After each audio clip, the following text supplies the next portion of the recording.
Innal hamdalillah nahmaduhu wa nasta'inuhu wa nastaghfiruh wa na'udzu billahi min syururi anfusina wa sayyiati a'malina may yahdihillahu fala mudhillalah wa may yudlil fala hadiyalah. Asyhadu an la ilaha illallah wahdahu la syarikalah wa asyhadu anna Muhammadan abduhu wa rasuluh. Amma ba'd. Wa qala Allah ta'ala fi Qur'anil Majid, a'udzu billahi minasyaitonir rajim. Ya ayyuhalladzina amanu taqullaha haqqa tuqatih wa la tamutunna illa wa antum muslimun.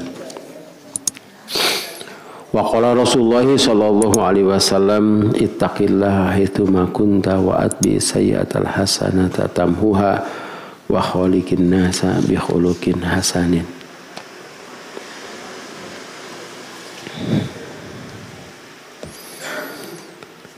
Hadirin ikhwati iman, ahli ibadah, ahli thalabul ilmi rahimakumullah. Kemarin kita sudah membahas bab zakat perhiasan. Jadi emas itu ada dua macam. Jika emas yang disimpan itu tidak ada zakatnya kecuali lebih atau dari 80 gram dan sudah mengendap 1 tahun. Itu zakatnya 2,5%, termasuk uang juga. Ada lagi emas yang dijadikan perhiasan, walaupun 1 gram itu harus dikeluarkan 2,5%, tetapi dikeluarkannya itu hanya 1 kali kepemilikan.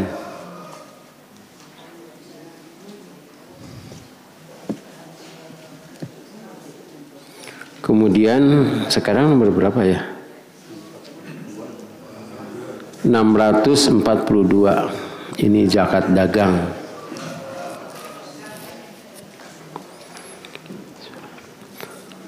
An Samurah bin Jundabin radhiyallahu anhu qala kana Rasulullah sallallahu alaihi wasallam ya'muruna an nukhrija shadaqata minal ladzi nu'idduhu lil bai'.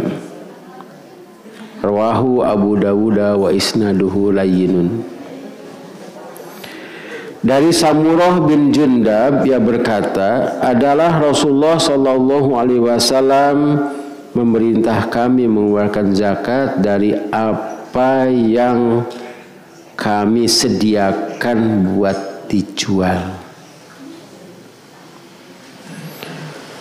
Diriwayatkan oleh Abu Dawud dan isnadnya ada yang ya lembek-lembek begitu, jadi kurang. Ya, lembek itu ada kelemahan. Itu. Ada kelemahan. Keterangan. Hadis ini menerangkan zakat perdagangan. Sungguh pun isnadnya lemah, tetapi ada beberapa hadis lain yang sahih tentang wajib zakat barang dagangan. Nah, di antaranya ada yang menafsirkan Al-Quran surah Al-Baqarah ayat 267 itu adalah zakat dagang.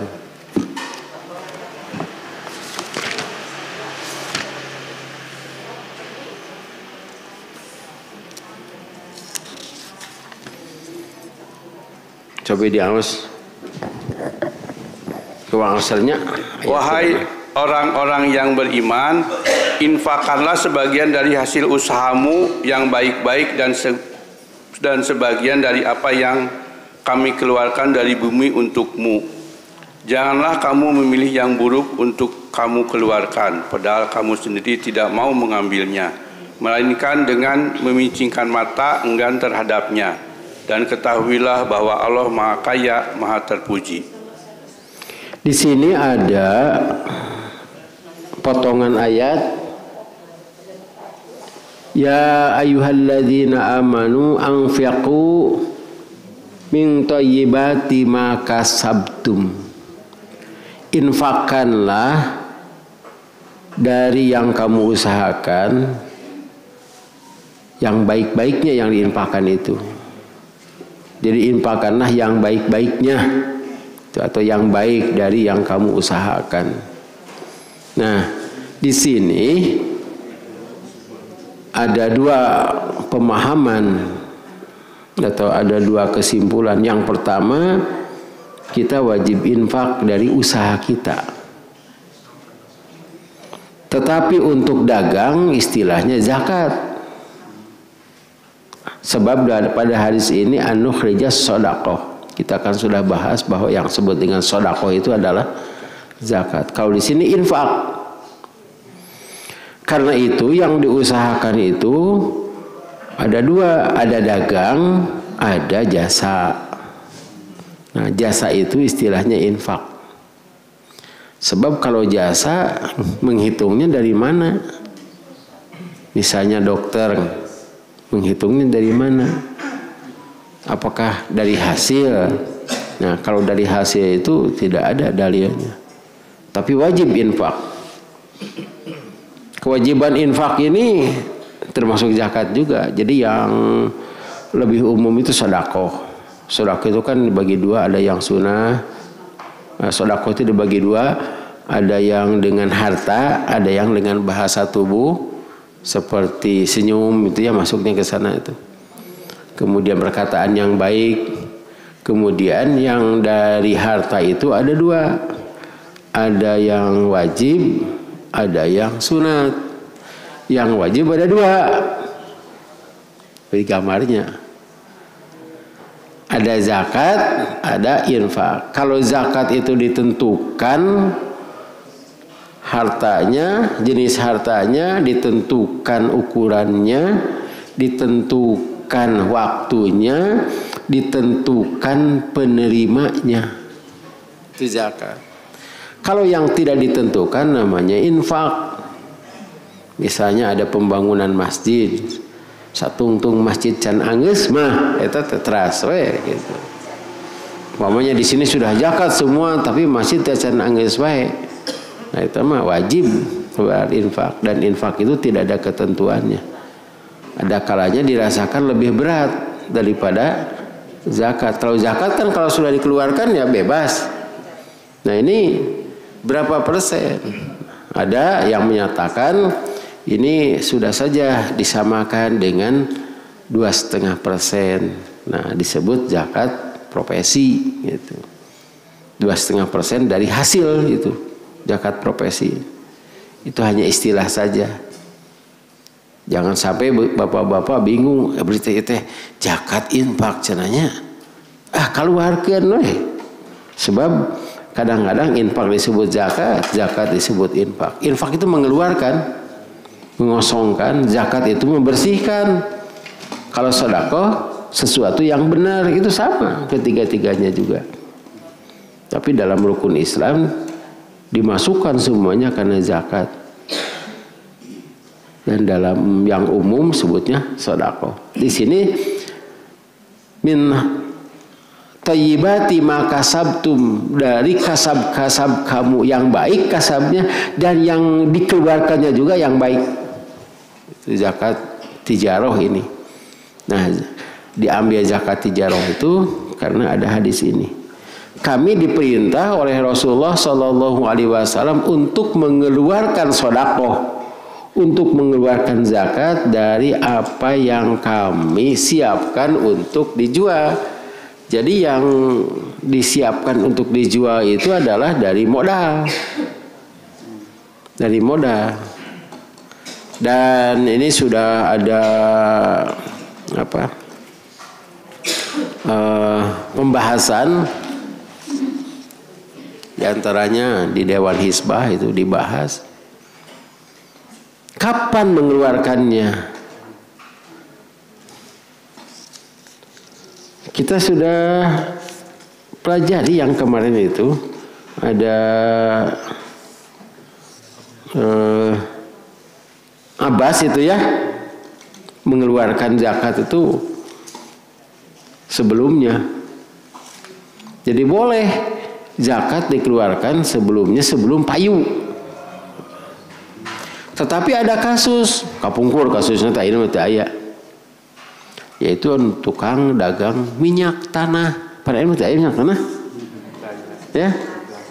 Pada kapungkur dagang minyak tanah teh dipakai roda, didorong. Itu kan dibeli dulu, katabrak bahe.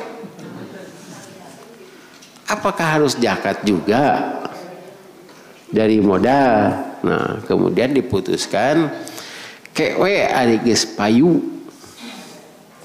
Berapa yang nu payuna teh? Tah. Misalnya kalau 50% ya zakati saja yang 50%. Jadi barang-barang yang tidak laku itu tidak dikeluarkan zakatnya. Dan boleh zakat dagang itu dengan barang. Tidak ada ketentuan zakat dagang 2,5%. Kecuali dari seorang tabi'in Umar bin Abdul Aziz, itu yang terkenal khalifah.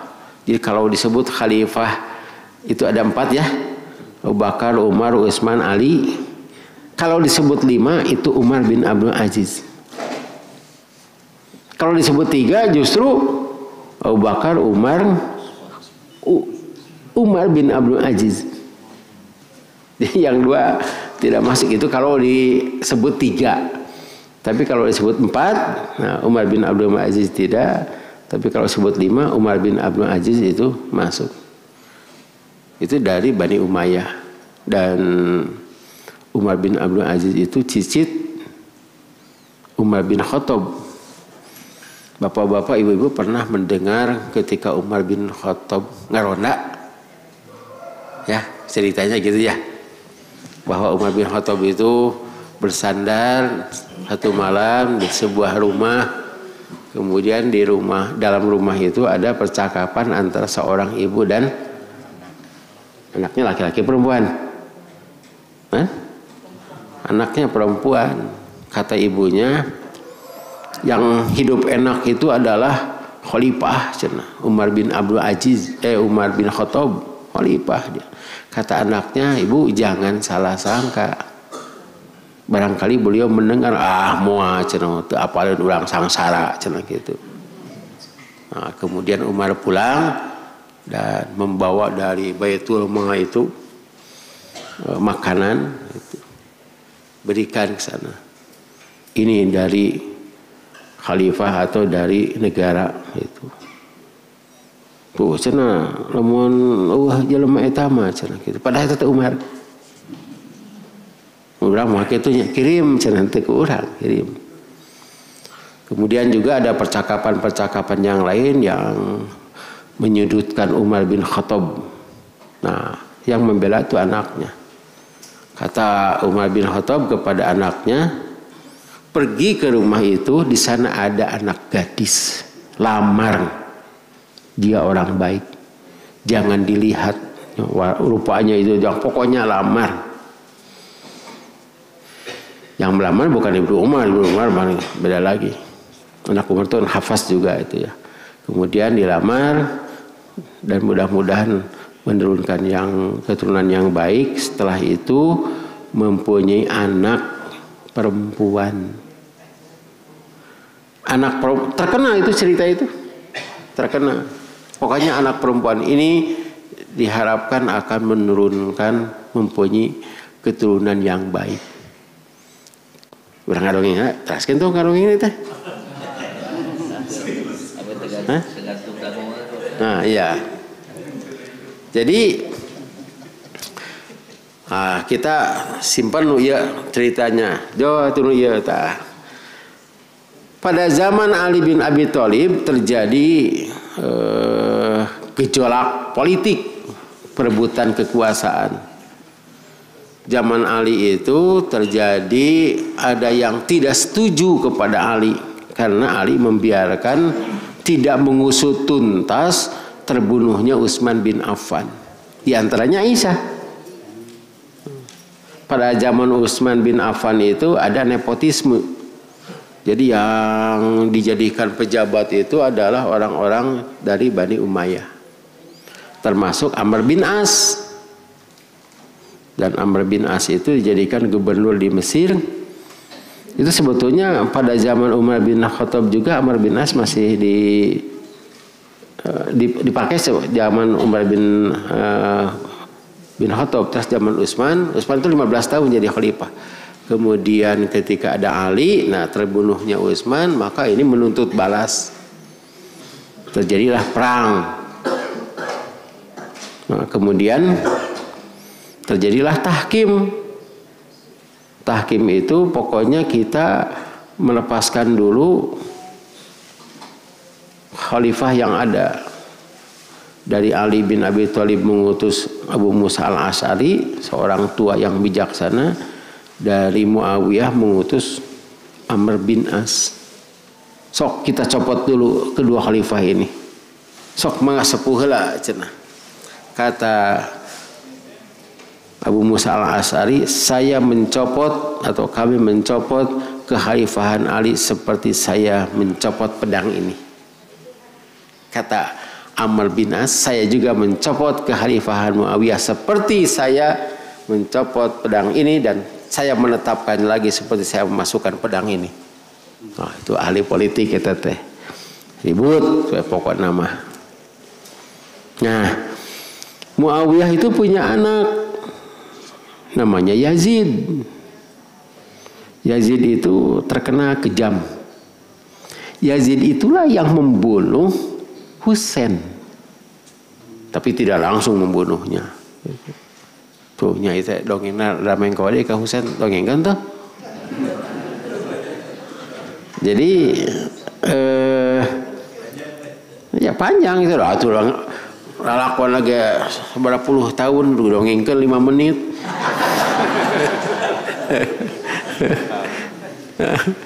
Kemudian jadi ada 2 pemerintahan Islam itu. Pemerintahan Ali dan pemerintahan Muawiyah. Muawiyah itu Bani Umayyah. Masih saudara atau keluarga marga Muawiyah, Bani Umayyah seperti Utsman bin Affan. Kemudian setelah Ali Hasan, setelah Hasan Husain. Nah, di sini dari Muawiyah ke anaknya Yazid. Ternyata Yazid itu tidak seperti bapaknya. Bapaknya juga akan bermasalah teteh. Nah, Yazid ini mengangkat seorang panglima Al-Hajjaj itu. Al-Hajjaj itu mengambil zakatnya dengan Yusuf Al-Hajjaj. Jadi mengambil zakatnya itu dengan memaksa gitu. Yazid punya anak lagi namanya Muawiyah. Jadi aki serang inju teh. Nah, gitu ya. Di Inggris juga kan begitu. Di orang apa nu ka-8 ka-10 tetehnya ini teh. Nya di Jogja teh. Nah, Muawiyah ini soleh pisan anak Yazid teh.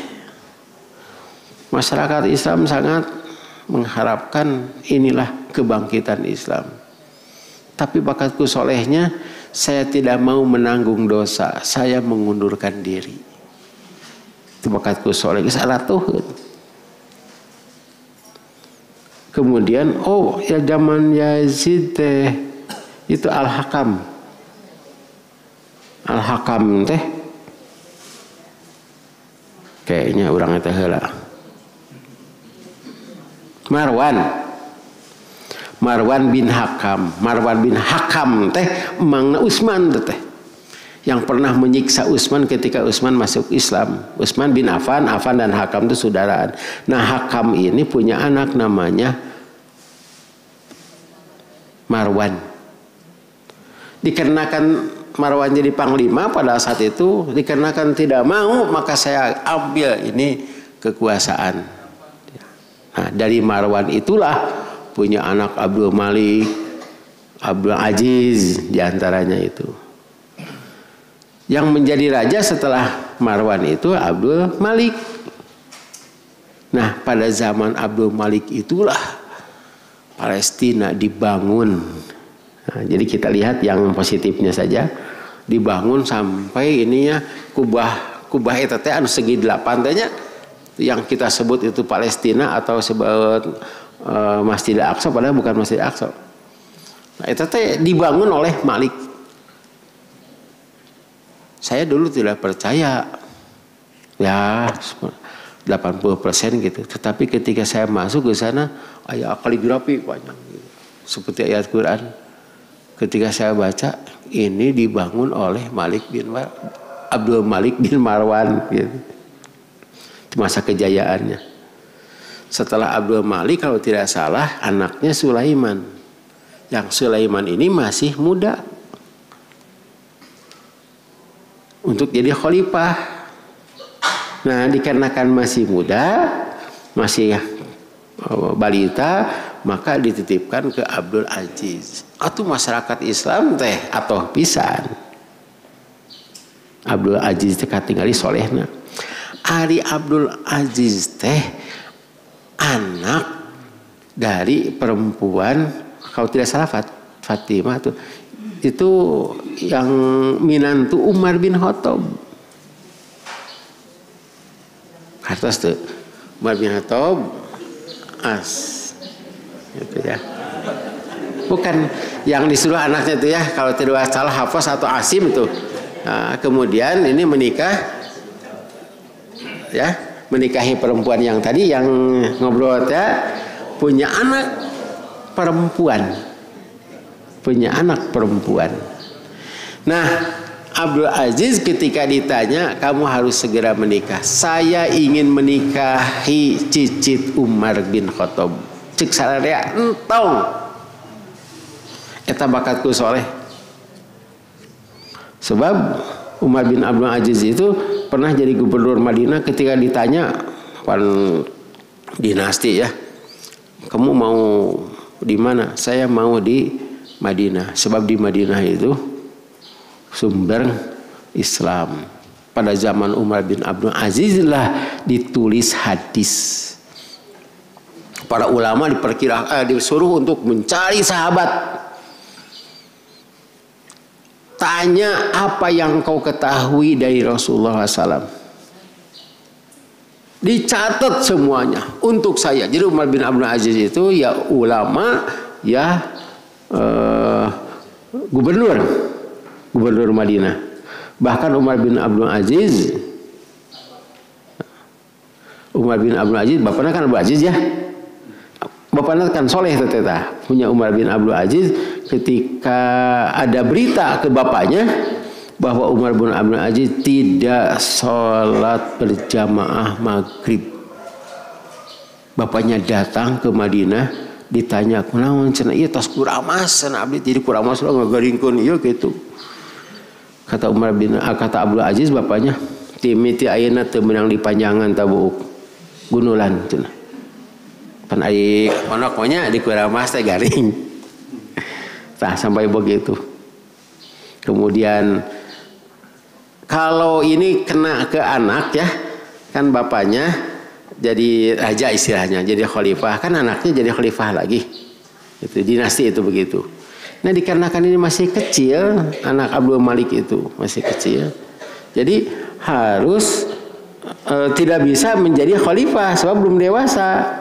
Ya, dititipkan ke Umar bin Abdul Aziz, diharapkan orang ini jujur nanti akan dikembalikan lagi ke sini setelah dewasa. Upami itu jujur pasti anak Umar bin Abdul Aziz. Ya, gitu. Seperti tadi udah menang eta tuh Marwan bin Hakam menang mengambil kekhalifahan itu. Tapi ada dongeng sakedik.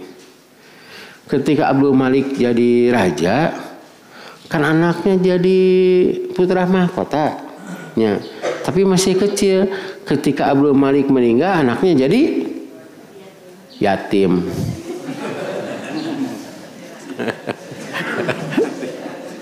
Kapan budak ini? Ternyata Umar bin Abdul Aziz setelah diberi amanat oleh keluarga untuk menjadi khalifah, tapi dengan catatan tidak boleh menjadikan anaknya khalifah tanpa itu untuk menyelamatkan negara. Dan Umar bin Abdul Aziz seperti Umar bin Khattab, siapa yang pernah teraniaya oleh keluarga khalifah? Oh banyak. Abdi cenah tanah dirampas, abdi cenah ye mun urang mah ngangon sapi kulantaran anak pejabat dibiarkan saja teu meunang ngangon padahal itu tanah umum. Nah, seperti kita istilahnya fasilitas mau ditewak teh mah saya cenah ya anak raja anak menteri lepaskeun gitu.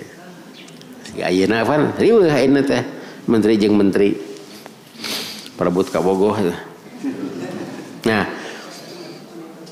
kemudian Umar bin keluarganya merasa tidak betah, tidak enak dengan Umar bin Abdul Aziz ini.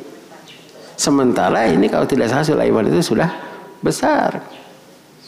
Umar bin Abdul Aziz itu diracun oleh bibinya atau oleh keluarganya, meninggal. Dan ketika Umar bin Abdul Aziz ini ya, kesolehannya begitu. Ketika malam-malam itu di Pareuman lampu. Kenapa di Pareuman cara itu? Iya, ini lampu negara. Tamu malam-malam ada yang mau mengadu gitu. Kan open house itu sampai 24 jam. Urusan apa kamu? Urusan kita atau urusan negara? Urusan negara dihurungkan. Pandi orang banyak di rumah dinas tara tuh. Karena itu ketika saya di rumah dinas bikin gaduh sendiri cete. Bisi kahuapkeun. Jadi kan mayarnya tenang, tapi teteh upami kunaon cenah bumi usad poek can dipuasaan cete. Nah, sampai begitu. Itu Umar bin Abdul Aziz. Dan Umar bin Abdul Aziz menetapkan zakat 2,5%. Nah, nyambung dinya kadinya.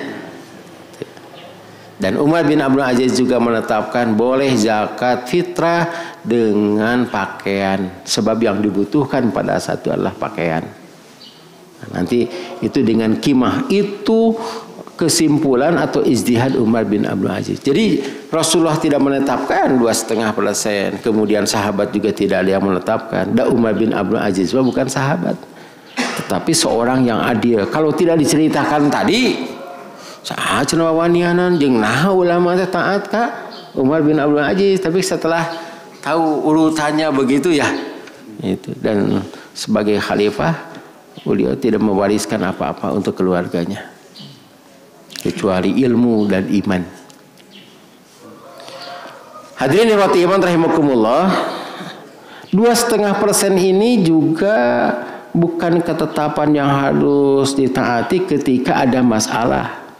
Misalnya keuntungannya juga 2,5%. Tina modal teh dilebihkan untuk dagang kan dilebihkannya itu 2,5%. Ene zakatna kada 2,5% kan ada.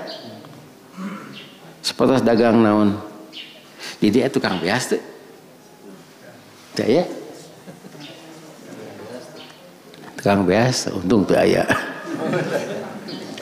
Katanya beas itu kan beras itu kalau beli dari warung kan 12.000, 2.900 gitu ya. Ada yang 15.000. Itu keuntungannya itu katanya ini ke tukang beas usaha dengan 2,5%, kadang-kadang 2%. Ari zakat nanti mana? Dan orang itu pernah bertanya kepada Ustadz Abu Rahman, ketua umum KHE gitu. Ustadz Abu Rahman eta geuningan boga truk 4, boga mobil 2, cenah jadi genep. Piraku teh zakat. Jadi si pedagang tuh begini, dagang beas mah. Iya cenah paling di sepasar itu 1 truk beras, 1 truk itu untuk berapa jongkok. Dia hanya mesan dari pabrik beras, teu mengko ka dieu, ka ditu langsung turunkeun. Itu kan persennya sedikit. Sedikit dengan 2% misalnya itu sapu Upami itu 11.000 atau 10.000 lah. 10.000 2% sabaraha? 10.000 rupiah. Sakilonya misalnya, sakilo 10.000. 2% sabaraha tina 10.000?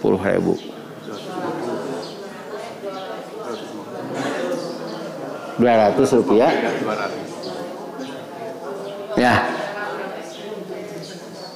Tina 1.000 teh 25. Tiap 1.000 25, ya 10.000. Jadi 250 rupiah sakilo. Dah cenah sakedik sakilo dengan 2. Kalau 2% berarti 200 ya. 200. Tapi satrek, opat truk. Sabaraha ton teh. Jadi kalau 10 kilo saja sudah 20.000, 2.000 10 kilo. Saton? Jadi, dan memang kadang ngitung Pak ya mah.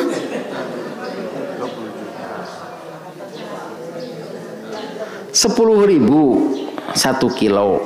1 ton itu 1.000 kilo. Jadi 10.000 10.000.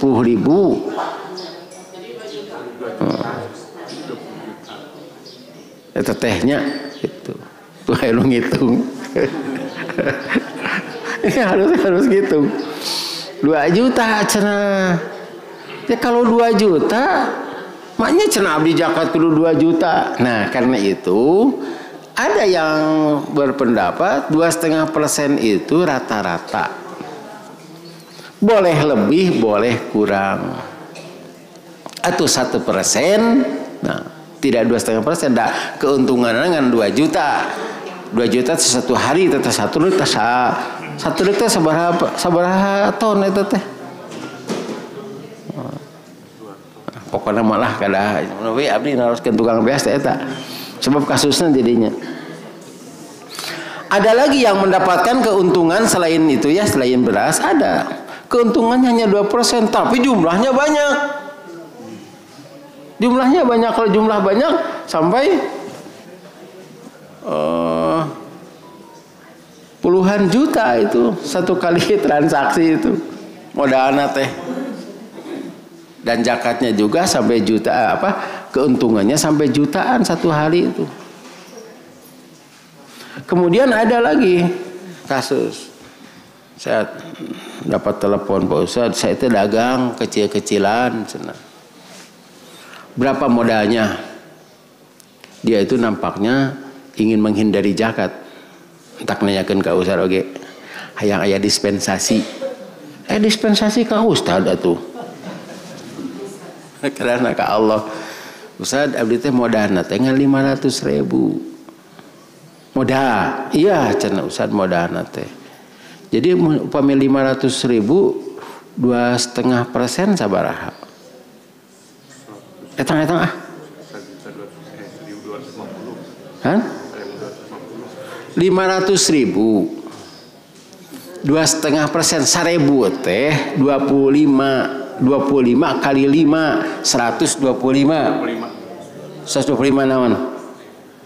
Nah, 125.000 maknya 12.500. Upami 500.000 12.500 zakat nate. Tapi cenah usar kadang-kadang 400. Tah ngetang deui. Di 10.000 nya zakat nate. Abdi teh aya untung cenah usah dia teh dagang teh cek abdi teh eureun. Betul tidak? Nyari dagang teu pan kitunya tukang dagang. Kade tah. Punten Pak Haji. Abdi ke tukang dagang. Teu aya untungna cenah abdi mah sakitu ti dituna sakitu ngabohongna teh di dinya. Da lamun teu aya untungna mah da moal dagang.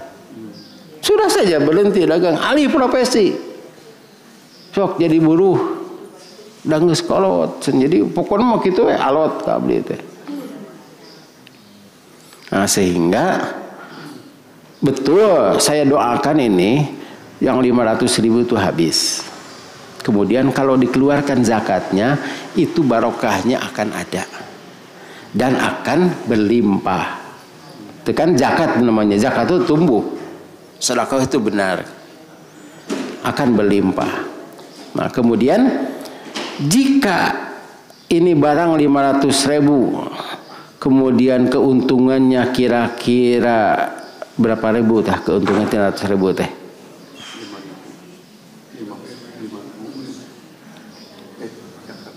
Ya, zakatnya kan tadi 12.500-nya. Nah, da moal aya keuntunganna 12.500 moal sok meminga moda eta. Cete bapak beli beras, mohon sadinten sabaraha ka keluarga. 50.000 cenah. Berarti berapa persen tah? Tina 500.000 kan 50.000. 10%. 12.500 dikeluarkan tina 50.000. Nah, caranya ngitung jeung usah menjadi untung. Ternyata yang tidak dihitung teh kadang-kadang cenah usah kadang-kadang 20.000 cenah abdi teh keuntungan teh kade Pak dicatat ke malaikat ya. Kalau 20.000 keuntungan dari 500.000 itu sudah rugi sebetulnya dagang itu. Dan dia masih ada 10.000. Tapi cenah usah teu payu, aya bukan nama. Icalan naon sampai di video call tah cenah Ustad ari sampo nu setan sabaraha pana aya kopi setan aya sampo setan sabaraha Bu kan 1.000 nya 1.000 tuh Ustad teu pajeng ya zakat dengan barang zakat dengan barang boleh kurang dari 2,5%. Bila memang hasilnya itu pas 2,5% atau tidak ada untuk keluarga. Dahulukan keluarga dulu, tapi jangan menghindar. Lamun teu kahartos alih profesi. Dan zakat itu, dagang itu kan tidak dari satu barang. Sok di warung puntennya anu ngawarung punten. Jadi kita tidak satu barang saja, henteu sampo wungkul, henteu beas wungkul. Yang besar itu, punten nanti bukunya. Saya tukang buku. Biasanya kalau itu lebih keuntungannya lebih daripada 50%. Karena itu kalau kita beli buku ke tokonya, misalnya tak buku abdi tak. Itu aya ka toko kali tak ka apalah Saur Ustaz Rahmat itu akan dikasih minimal 20%. Toko dahlan membeli dari saya dikarenakan banyak peminat buku sholat ya. Ustaz cenah saya beli, boleh. Saya minta 50%. Keuntungan 50%. Tapi saya berani mengeluarkan. Dati itu na cash. Pemerintah cash mah moal. Pan kapajin teh sosok nagihannya. Jadi kalau mau cash itu beda. Karena itu buku bisa sampai 30% dan selalu ada diskon. Itu juga kalau mencetaknya banyak. Nah, disinilah kita harus pandai menghitung, tukang dagang kudu bisa ngitung, dan kita harus berusaha untuk mengeluarkan zakat dan insya Allah akan berkah dan akan bertambah. Kalau kita punya warung bukan satu-satu, ya macam zakat sampo, zakat sabun, dong gitu. Semua struk belanja berapa itu. Dan sekali lagi boleh dengan barang. Tapi sasarannya untung kalaz persis ngirim sabun itu mah kada artinya itu, kecuali memang ngirim beas itu bisa diterima sebab beras itu mudah untuk dikasihkan. Aya nu miskin pasian sabun abdi mah seueur sabun mah cenah beas nu teu aya teh karena biasa mah makanan setiap hari ya sabun pan anu tara mandi berapa ya di sampo ngapoe cenah gitu. Tukang sepatu boleh ku sepatu. Tapi di sini kata Al-Quran berikan yang baiknya. Itu zakat dagang. Bahkan ada, ini ada lagi ya kasus nih, Pak Ustadz. Saya itu membuat satu alat ya untuk membersihkan mesin di pabrik. Satu alat sebesar ini tah. Jadi dari kain sesebitan non. Nanti ajun ya, majun. Nah itu itu dikumpulkan, dijahit gitu set. Itu harganya 2.000. 2.000, tapi dijual 10.000. Ustaz, seberapa persen dah? Tina 2.000 10.000 teh. Kan? Seberapa persennya berapa? Kalau 2.000 jadi 2.000 itu 100. Kan? 800. 500% keuntungannya. Nah, iya mah saya telepon, saya sengaja dipanggil. Ustaz, zakatnya di mana? Tina 10.000, tina 2.000, tina 2.000. Tina 2.000. Padahal dijual 10.000, keuntungan 8.000. Teh puntennya dugi ka tiasa kagungan istri deui.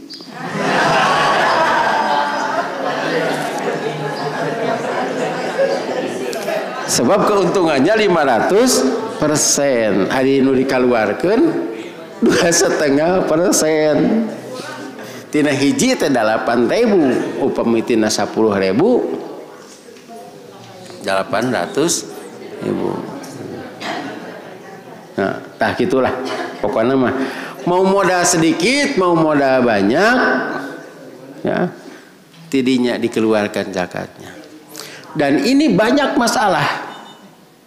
Masalah di Bojong Soang kapungkur daerah itu, daerah Ciganti itu. Pak Ustad, abdi gaduh balong dipelakan lauk.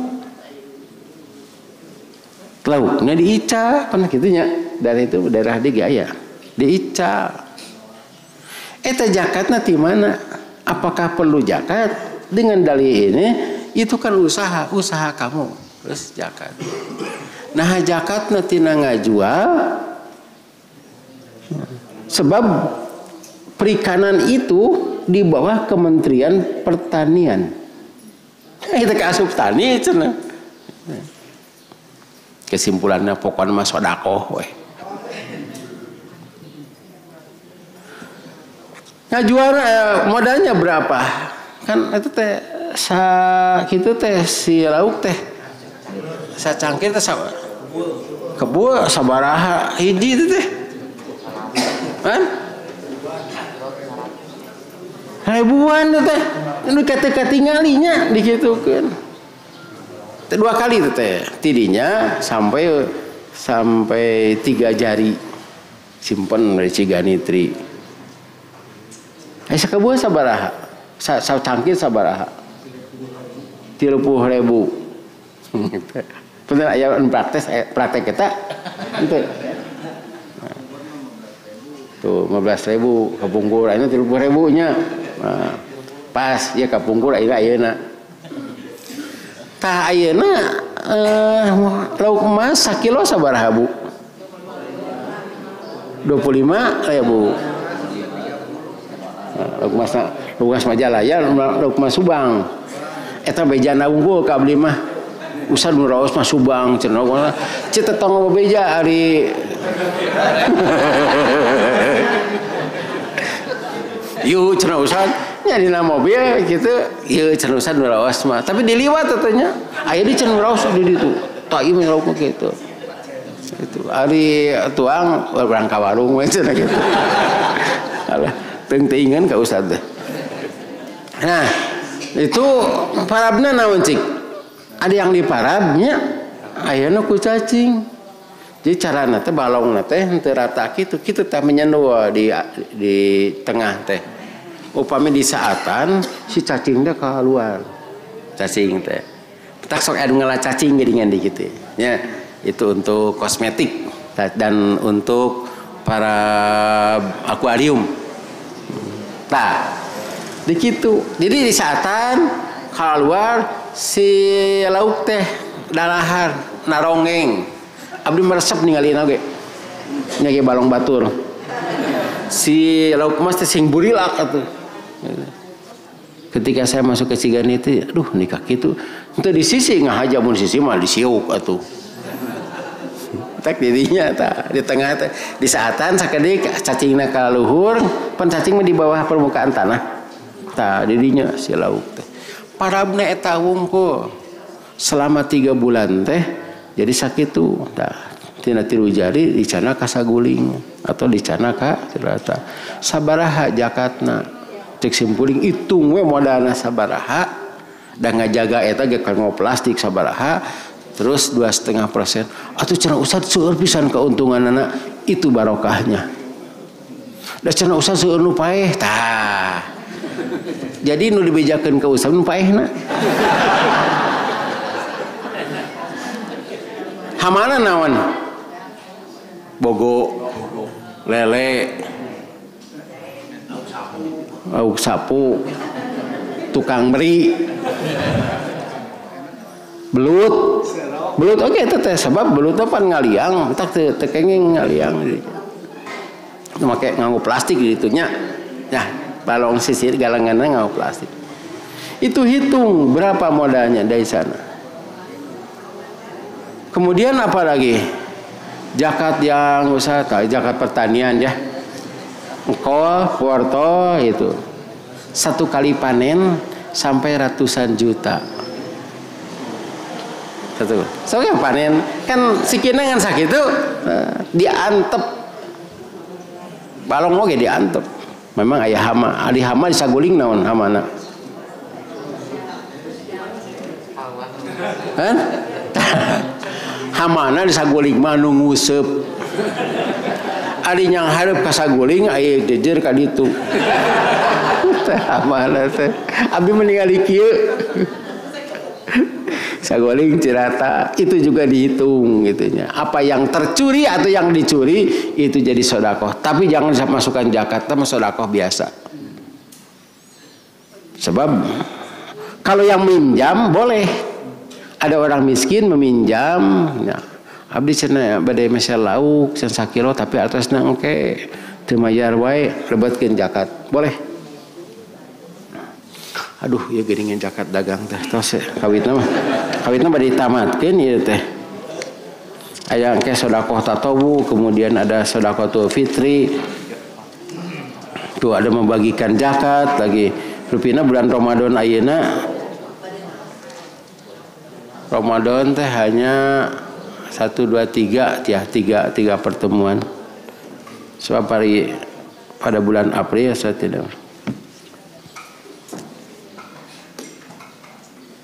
Apakah benar zakat mas kawin harus dikeluarkan 2 kali ketika calon suami membeli ketika diterima oleh istri? Ini yang dibahas di Dewan Hizbah. Kalau calon suami membeli emas untuk calon istri, itu suami harus mengeluarkan zakat. Nah, sebab calon istrinya juga calon, leheung mun jadi. Ketika diberikan sebagai mahar harus mengeluarkan lagi. Jadi calon suami lebih baik cara kedua begini. Berikan uangnya. Ya. Ini untuk mas kawin. Jadi silahkan saja begitu. Jadi kepemilikannya satu. Ya, bukan uang eta mah. Dan kesimpulan Dewan Hizbah itu si pemilik mengeluarkan zakat ketika belum akad nusahatah calon suami ketika dimaharkan menjadi milik istri. Jadi 2 kali itu teh ada 2 kali oge tina 1.000 teh 25 tina 1 juta 1 juta pasti kena ayah gitu teh. Ya kita lanjutkan nanti.